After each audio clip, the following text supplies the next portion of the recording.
ನಮಸ್ಕಾರ ವೀಕ್ಷಕರೇ, ನಿಮಗೆಲ್ಲ ಹುಬ್ಬಳ್ಳಿ MGR ಕಿಚನ್ಗೆ ಸ್ವಾಗತ. ನಾವಿವತ್ತು ಸಿಂಪಲ್ಲಾಗಿ ಕ್ಯಾರೆಟ್ ಕೋಸಂಬರಿನ ಯಾವ ರೀತಿ ಮಾಡೋದಂತ ತೋರಿಸ್ಕೊಡ್ತೇವೆ. ಹೆಲ್ದಿಯಾದಂಥ ಈ ಕ್ಯಾರೆಟ್ ಕೋಸಂಬರಿನ ಯಾವ ರೀತಿ ಮಾಡೋದಂತ ಈಗ ನೋಡೋಣ ಬರ್ರಿ. ಕ್ಯಾರೆಟ್ ಕೋಸಂಬರಿ ಮಾಡೋಕೆ ಫಸ್ಟ್ ಇಲ್ಲಿ ನೆನೆಸಿಟ್ಟಂಥ ಹೆಸರುಬೇಳೆ ತೊಗೊಂಡ್ವಿ. ಈ ಹೆಸರುಬೇಳೆನ 1 ತಾಸಿಗಿಂತ ಮುಂಚೆ ನೆನೆಸಿಟ್ಟಿದ್ದೀವಿ. 1 ತಾಸು ನೆನೆದ್ರೆ ಸಾಕು ಹೆಸರುಬೇಳೆ. ಒಂದು 2 ರಿಂದ 3 ಸ್ಪೂನಷ್ಟು ಹೆಸರುಬೇಳೆ ನೆನೆಯಾಕಿದ್ದೀವಿ. ಈಗ ಇದನ್ನು ನೀರು ತೆಗೆದು ತೊಗೊಂಡಿವಿ ಹೆಸರುಬೇಳೆ. ಇದಕ್ಕೆ ಒಂದು ಕ್ಯಾರೆಟ್ ಹಾಕೊಳಕತ್ತೀವಿ. ಕ್ಯಾರೆಟ್ನ ಮೇಲಿನ ಸಿಪ್ಪಿ ತೆಗೆದು ಈ ರೀತಿ ಸಣ್ಣದಾಗಿ ತುರ್ಕೋಬೇಕು.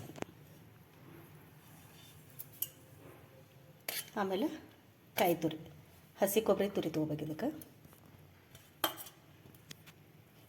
ಕೊತ್ತಂಬರಿ ಸೊಪ್ಪು, ರುಚಿಗೆ ಎಷ್ಟು ಬೇಕಲ್ಲ ಅಷ್ಟು ಉಪ್ಪು,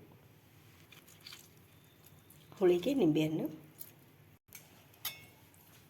ಇದಿಷ್ಟನ್ನು ಹಾಕಿ ಕಲಿಸ್ಕೊಂಡು ನೆಕ್ಸ್ಟ್ ಇದಕ್ಕೆ ಒಂದು ಒಗ್ಗರಣೆ ಹಾಕೊಳ್ಳೋಣ. ಒಂದು ಬಾಳಿಗೆ ಒಳಗೆ 1 ಸ್ಪೂನ್ ಎಣ್ಣೆ ತೊಗೊಂಡು ಎಣ್ಣೆ ಕಾದ್ಮೇಲೆ ಅದಕ್ಕೆ ಸಾಸಿವೆ ಜೀರಿಗೆ ಒಗ್ಗರಣೆ.